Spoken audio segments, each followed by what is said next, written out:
Hi friends, അസ്സലാമലൈക്കും. കപ്പി കാച്ചാതെ rice കുക്കറിൽ വെറും 2 മണിക്കൂർ ഇതുപോലെ വെച്ച് നല്ല സോഫ്റ്റ് വട്ടയപ്പം എങ്ങനെ തയ്യാറാക്കുന്നത് എന്നാണ് ഇന്നത്തെ നമ്മുടെ വീഡിയോ. അപ്പം നമുക്ക് നേരെ റെസിപ്പിയിലേക്ക് പോകാം. ഇതിനായി ഞാനിവിടെ 2 കപ്പ് പച്ചരി കുതിർത്തെടുത്തിട്ടുണ്ട്. ഞാനുണ്ടാക്കിയ അതേ വലിപ്പത്തിൽ 3 വട്ടയപ്പം നമുക്ക് ഈ ഒരു അരി വെച്ച് ഉണ്ടാക്കിയെടുക്കാം. അപ്പോൾ അരി നല്ല പോലെ കുതിർത്തെടുത്തതിന് ശേഷമാണ് നമ്മളിത് ഉണ്ടാക്കിയെടുക്കേണ്ടത്. അതുപോലെ അരി കൂടാതെ നമുക്ക് 2 കപ്പ് അരിയിലേക്ക് 1 കപ്പ് തേങ്ങ ചിരവിയതും അതുപോലെ തന്നെ 1 കപ്പ് ചോറും കൂടെ വേണം. അപ്പോൾ നമുക്ക് അരിയൊന്ന് അരച്ചെടുക്കാം.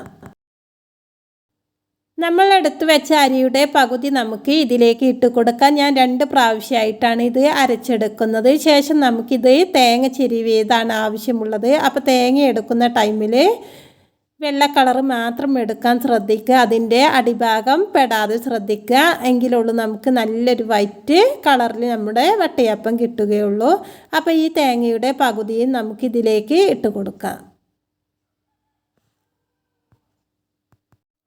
ഇനി നമുക്കിതിലേക്ക് വെള്ളം ചേർത്ത് കൊടുക്കാം. അപ്പോൾ ഒരുപാട് വെള്ളം ഒഴിച്ച് കൊടുക്കേണ്ട. നമ്മുടെ അരിയും തേങ്ങയും അതുപോലെ ചോറൊക്കെ അരച്ചെടുക്കാൻ പാകത്തിനുള്ള വെള്ളം മാത്രം ചേർത്ത് കൊടുത്താൽ മതി. അതുപോലെ തന്നെ നമ്മൾ വെള്ളത്തിന് പകരം തേങ്ങാപ്പാലോ പശുവും പാലൊക്കെ ചേർത്ത് കൊടുക്കാം. അപ്പോൾ നമ്മൾ തേങ്ങ ചേർക്കുന്നത് കൊണ്ട് അതൊന്നും യാതൊരു നിർബന്ധവുമില്ല. ശേഷം നമുക്ക് 1/2 കപ്പ് ചോറിട്ട് കൊടുക്കാം. അപ്പോൾ 1 കപ്പ് ചോറാണ് നമുക്ക് ആവശ്യമുള്ളത്. അതിൽ നിന്നും 1/2 കപ്പ് ഇതിലേക്ക് ഇട്ട് കൊടുത്തിട്ടുണ്ട്. ഇനി നമുക്കിതിലേക്ക് പഞ്ചസാരയാണ് വേണ്ടത്. അപ്പോൾ ഞാൻ 3 ടീസ്പൂണ് പഞ്ചസാര ചേർത്ത് കൊടുക്കുന്നുണ്ട്. മൊത്തം 6 ടീസ്പൂണ് പഞ്ചസാരയാണ് നമ്മളിതിലേക്ക് എടുക്കുന്നത്. അപ്പോൾ നിങ്ങൾ സ്നാക്ക് രൂപത്തിൽ കഴിക്കുകയാണെങ്കിൽ 8 ടീസ്പൂണ് മുതൽ 10 ടീസ്പൂണ് വരെയൊക്കെ ഉപയോഗിക്കാം. ശേഷം ഒരല്പം ഉപ്പും കൂടെ ചേർത്ത് കൊടുത്തിട്ടുണ്ട്. ഇനി നമുക്കിതിലേക്ക് ഈസ്റ്റും കൂടെ ചേർത്ത് കൊടുക്കാം.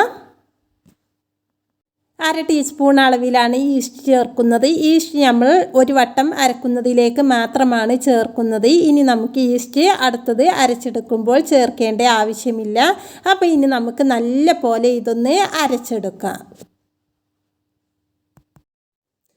നല്ല പോലെ അരച്ചെടുത്തിട്ടുണ്ട്, ഒട്ടും തരിയില്ലാതെ തന്നെ. ഇനി നമുക്കൊരു പാത്രത്തിലേക്ക് ഇത് ഒഴിച്ച് കൊടുക്കാം. അപ്പോൾ എത്രത്തോളം സോഫ്റ്റ് ആയിട്ടാണ് നമ്മൾ അരച്ചിട്ടുള്ളതെന്ന് മാവ് കാണുമ്പോൾ നിങ്ങൾക്ക് മനസ്സിലാവുന്നുണ്ടാവും.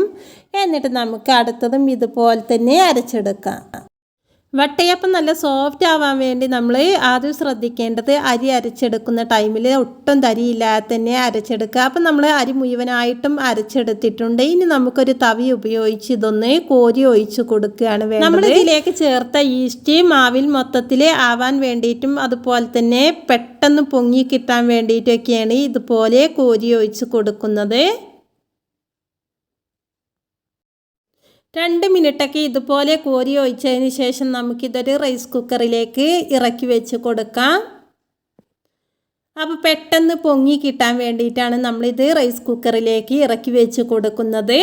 ഒരു 2 മണിക്കൂർ വെച്ചാൽ തന്നെ നമുക്ക് നല്ല പോലെ പൊങ്ങി കിട്ടും. ഇനി ഇതൊന്ന് അടച്ചു വെച്ച് നമുക്ക് റൈസ് കുക്കറൊന്ന് അടച്ചു വെച്ച് കൊടുക്കാം.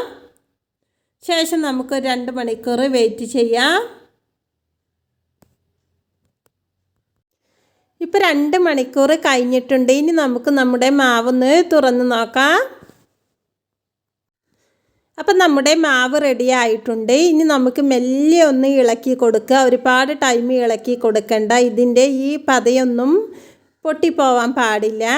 എന്നിട്ട് നമുക്ക് ഇതുപോലെ വട്ടപാത്രത്തിലേക്ക് ഒഴിച്ച് കൊടുക്കാം. അപ്പം നമ്മൾ പാത്രത്തിലേക്ക് ഒഴിച്ച് കൊടുക്കുന്നതിന് മുമ്പ് നെയ്യോ അല്ലെങ്കിൽ ഓയിലോ ഒന്ന് തടവിയതിന് ശേഷം ഒഴിച്ച് കൊടുക്കുക. അല്ലെങ്കിൽ പാത്രത്തിൽ ഒട്ടിപ്പിടിക്കും.